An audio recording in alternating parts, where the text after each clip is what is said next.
say, is the vice presidential candidate of the Labour Party, Deputy Baba Ahmed, and his principal, the president-in-waiting, Peter, His Excellency Peter Gregory Obi.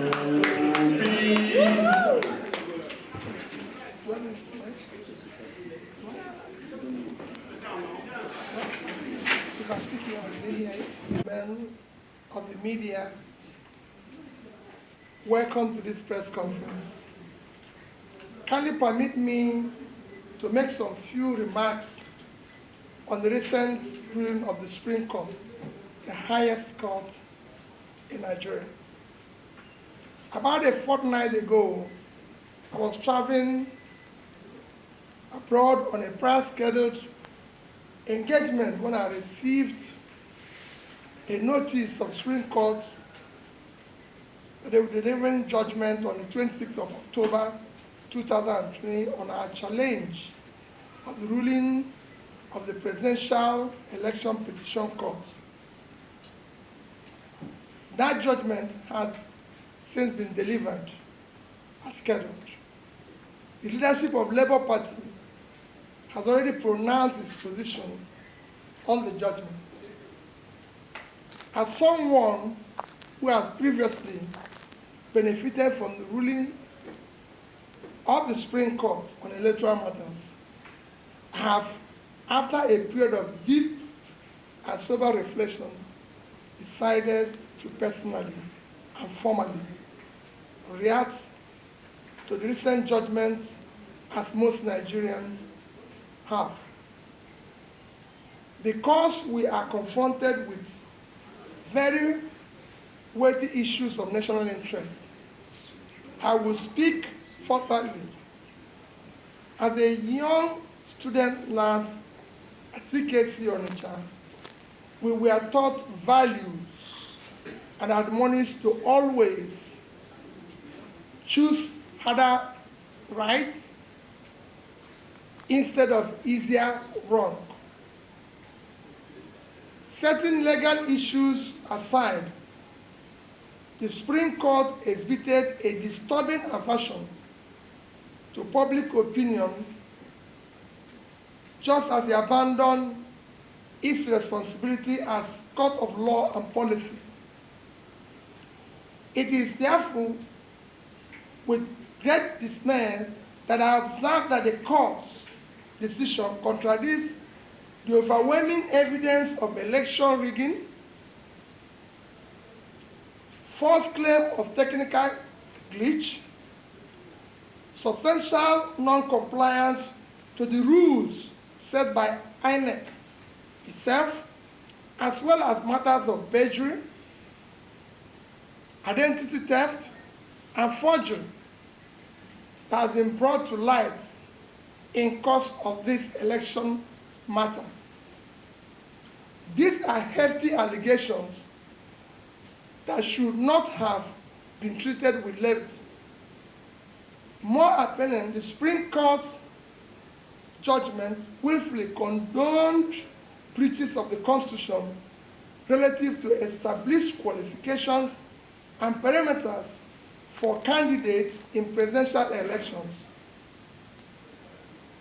With this counter-intuitive judgment, the Supreme Court has transferred a heavy moral burden from the courtroom to our national conscience. Our young democracy is ultimately the main victim and casualty of the courtroom drama. Without equivocation, this judgment amounts to a breach of confidence of Nigerians have in our judiciary. To that extent, it is a show of unreasonable force against the very Nigerian people from whom the power of the Constitution drives. The Supreme Court's ruling may represent the state of the law in 2023, but not present demand for substantive justice. The judgments miss principles and precedents. Indeed, the rationale and premise of the Supreme Court judgment have been clearly brought to light by deep, revealing, and troubling valedictory remarks of Honorable Justice Musa Dati Mohammed, JSC, on Friday, 27th, 2023. In disagreeing very strongly with the ruling of both the Presidential Petition Court and the Supreme Court on the outcome of the 25th February presidential election, as declared by the Independent Electoral Commission, as Democrats who believe in the rule of law, we recognize that the Supreme Court is the end stage of our quest for legal closure on this matter. As a party and candidate, Daddy and I have now exhausted all legal and constitutional remedies available to us. However, this end is only another beginning of our quest for vindication of hope of the common man for a better Nigeria. After all, sovereignty belongs to the people, if only for historical purposes. It behoves us to place our disagreement with and deep reservation about this judgment on public record. We have long been aware of how weak the national institutions have negatively affected our democracy.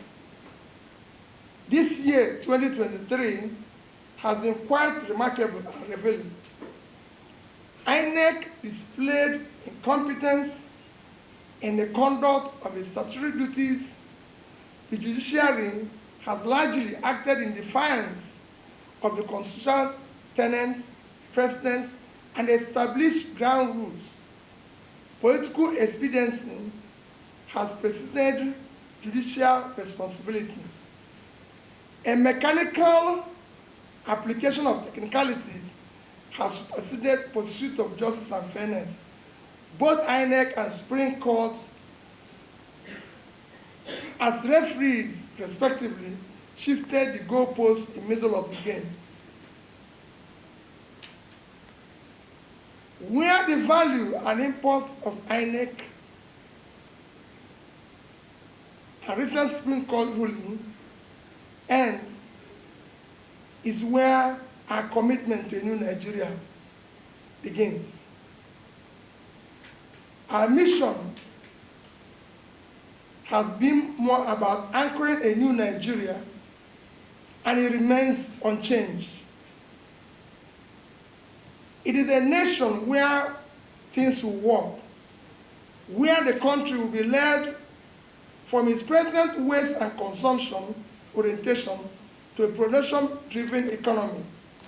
Our commitment is to a nation anchored on principles of prudent management of resources, to quickly pull millions out of multidimensional poverty, ensuring transparency and accountability in equitable distribution of opportunities, resources, privileges. In the new Nigeria, we aim to address all unmet needs by showing compassion for all those left behind by the present system. Going forward, we in Labour Party and the Obedient Movement are now effectively in opposition. We are glad that the nation has heard us loud and clear. We shall now expand the confines of our message of hope to the rest of the country. We will meet the people in their places where they feel pain and answer the needs for hope. At marketplaces, motor parks, town halls, boardrooms, university and college campuses, we will carry and deliver the message of a new Nigeria. As stakeholders and elected Labour Party officials, we will remain loyal to our manifesto. We will continue to canvass good governance and focus on issues that promote national interest and unity and cohesion. We will continue to give primacy to our Constitution, rule of law, and the protection of other liberties. We will offer checks and balances and will via proposing in forthcoming elections to elect those who share our vision of a new Nigeria. Given the present national circumstances, there is compelling need for a strong political opposition. We shall therefore remain in opposition, especially because of the policies and governance modalities that we in Labour Party campaigned for, especially the issue of reducing cost of governance, moving the country from waste and consumption to production, reducing inflation, ending insecurity, promoting the rule of law, guaranteeing the responsibility to protect and stabilize our national currency, are clearly not the priorities of the present administration, nor is it interested in achieving sustainable development goals. It has one thing that has gladdened my heart in course of the struggle in the past 18 months. It is the passionate desire of our people, especially young Nigerians from across ethnic and religious divides, to construct a new and restructured Nigeria that will work for all Nigerians. The goal remains the guiding light and abiding inspiration. Finally, I thank all Nigerians who believed in what is now only a revolution postponed. We deeply appreciate the unalloyed, non-partisan moral support millions of youths and ordinary Nigerians across ethnic, religious, geopolitical divides have continued to give Dati and I. We extend our heartfelt gratitude to Nigerians who have supported this mission from the onset. We salute the leadership and members of Labour Party, the Obedient Movement, the Obedient Presidential Campaign, Nigerians in diaspora, support groups, and all people of goodwill who work diligently and hoped for realization of the beginning of new Nigeria in this election cycle.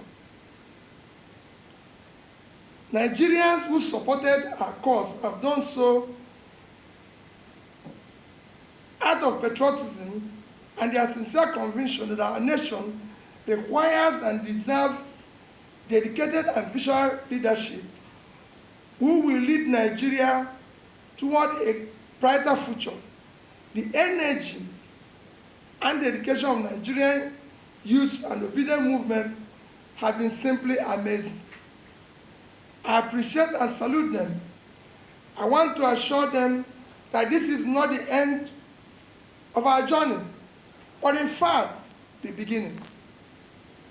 Nigerians heard you. The world have taken note and will not forget easily. We shall endure, persist, until we reach our destination, because the new Nigeria is our destination. A destination is not an event. We thank, in a special way, our legal team. We also thank elder statesmen whose wise counsel were immeasurable. To them, we wish to state unequivocally that this judicial outcome, an obvious misinterpretation of substantial justice, has by no means foreclosed realization of a new Nigeria that is possible. On a personal note, I take pride and express gratitude to those who share our vision, who have exhibited rare courage to challenge the nefarious system, the genuineness of individuals, identities, and their defining and qualifying particulars up to the highest extent allowed by law. Nigeria holds out hope of infinite possibilities leading to a desirable greatness. I remain consistent in my belief of a possibility of a new Nigeria built on character, competence, capacity, compassion, integrity, respect for the rule of law based on justice and fairness. God bless you all. God bless the Federal Republic of Nigeria. Thank you. Thank you, Excellency. Thank you very much. Let me first elucidate a bit. Supplementary budget is a budget that is meant for very important national welfare need of the people that is not captured originally in budget or does not have adequate funding.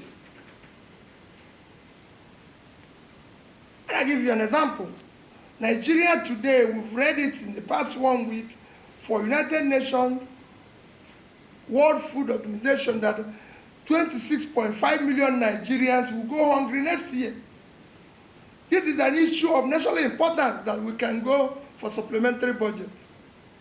But we have a supplementary budget where we are mentioning issues of yachts, SUVs for First Lady's office, shows to the extent that its government is totally uncaring and we're in deep problem. It shouldn't be part of that. In fact, bringing in First Lady's office, which is not in our constitution, is even more troubling. All funds meant for First Lady's office should be allocated and addressed to dealing with the girl-child issue of education, to deal with the issue of education of the girl child in Nigeria. The First Lady is there to look after the husband and work with him and everything to ensure that everything works well. So for me, the other one you asked is the issue of SUV for National Assembly. Again, I can put it in the same basket that I put the earlier one. It's very troubling. The SUVs for both houses will cost in region of, I think it's in the region of about 60 billion, if I'm right. Nigeria today, our primary health care today is collapsed.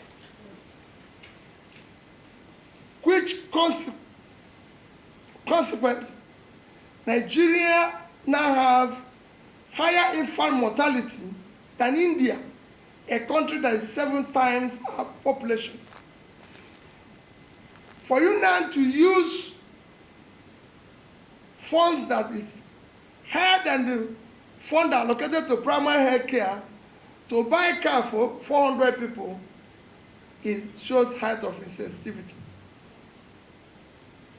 And we have a way we can buy a more competitive vehicle and everything for them, even from locally made, and most of them, sorry, even in the Senate, are people who already have cars. We don't really need to buy vehicles for them because some of them are my colleagues, ex-governors and everything. Do they need new cars again? It is time we must shake and show responsibility to what is happening. People, Nigerians are already scamping for food from waste bin, and we're doing this. It shouldn't be. And I can go further to give you an example of how I handled it even when I was governor. So it's not the first time. When I became governor, I found out that the justices of High Court don't have cars in Anambra State. The permanent secretaries don't have cars. And when I became governor, they ordered for me 2 bulletproof vehicles. And I said no. Collect the money back, paid it to PAN, and said supply us 60 406 cards, 18 to the justices, 18 to PANSEC, few to the commissioners that are appointed. The rest became my deputy governor and myself. Throughout my first term, everybody in Anambra State there, I used 406. Nobody, but it was meant for 2 bulletproof cars, the money we used to buy these cars, and nobody killed us in that 4 years. So it is time for us to use money very judiciously. Thank you.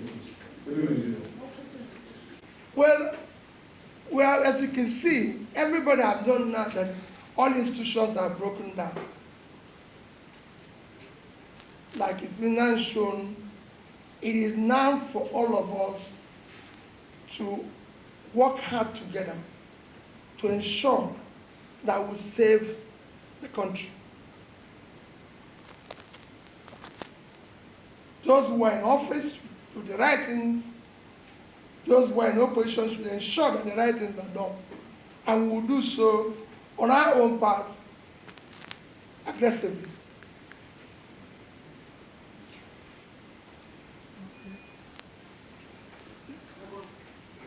Yes. Let me start with the issue of Labour Party members in the House. I've actually discussed this issue with them.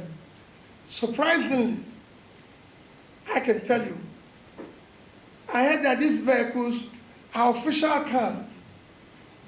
And I don't know, they have to use it. It's meant for official vehicle. So it's not as if it's their vehicle that is meant for official cars and everything. Because we can pay for it and say, listen, if it's your car, you return it or do something. But they said it's official cars. And that everybody is meant to do, you're meant to use it while you're in the Senate. But you know how things work here. It's not going to be like that. But, so, what I tell people is that it won't be if Labour, if we were in office, nobody would have contemplated such. And that's where we want to go from. Because it is not enough to do the wrong thing and then start correcting it, but it shouldn't even be. Just like people are saying, oh, maybe the issue of young have withdrawn, or this one, it shouldn't even be mentioned in the first place because it touches the sensibilities of people to do that. On issue of the single tenor, we campaigned vigorously on issue of restructure and reform. So that is clear. And that would have included so many amendments to make this constitution be a workable and functional constitution that will be productive for Nigeria. Including in that would have been issue of single tenor. I thank Vice President Atiku Abubakar for his position and his commitment to ensure that things work better going forward in Nigeria. But I disagree slightly. I will go for 5-year tenure, which will go for 30 years, rotational, or 5-year tenure. And I'll still campaign for one thing. If we cannot go back to issue of parliamentary democracy, we must have a quasi system that will allow our leaders, elected, whether prime minister or president, to be able to be part of the legislation, especially to answer questions, maybe presidential question time or prime minister question time, instead of hiring surrogates and people who are not elected, who have nothing to be canvassing and telling us stories. We want to hear from the people we elected now. And that is critical. It's very important. We cannot continue with this way where we are now, where people have outsourced leadership. We don't regret anything we did. we came out and campaigned on a new Nigeria. No other party did. And we remain, our position remain consistent. We're consistently consistent on that, on a new Nigeria. A Nigeria where things will be done properly. So we're not regretting anything. We don't know who knows tomorrow. If you can predict tomorrow, I think you will be here. We can't predict tomorrow, but I'm telling you where we are. Our commitment is on a new Nigeria, and we remain committed to it.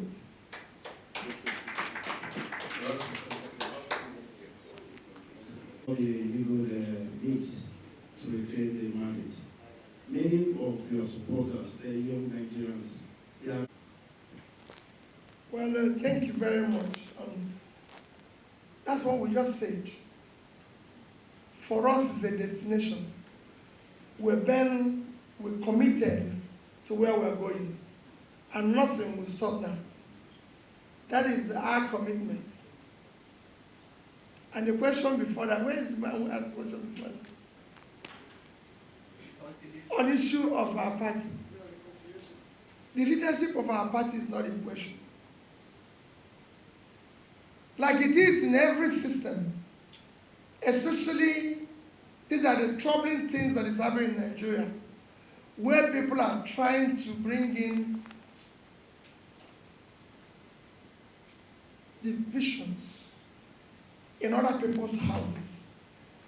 The Supreme Court has said those who are leadership of our party, and it's not based on judgment that is purchased or manipulated. It is based on the rule of law. That is this is what it is. And that will follow, and that will respect.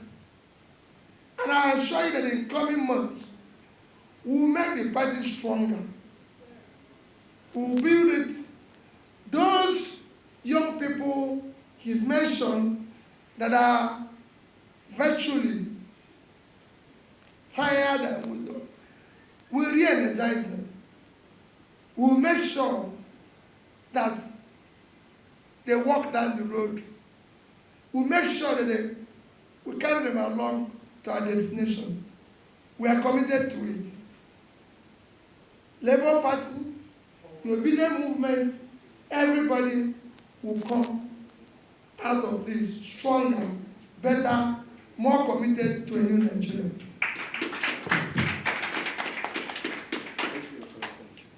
Thank you very much, distinguished ladies and gentlemen, for your patience. Thank you. The future is dynamic. Our question now is to ensure that we do the right things, that we ensure that Nigerians know our commitment, especially making sure that our resources are efficiently managed for the benefit of Nigerians. Things are getting worse here.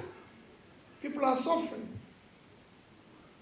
Look at the level of people they said now are going into temporary depression and everything.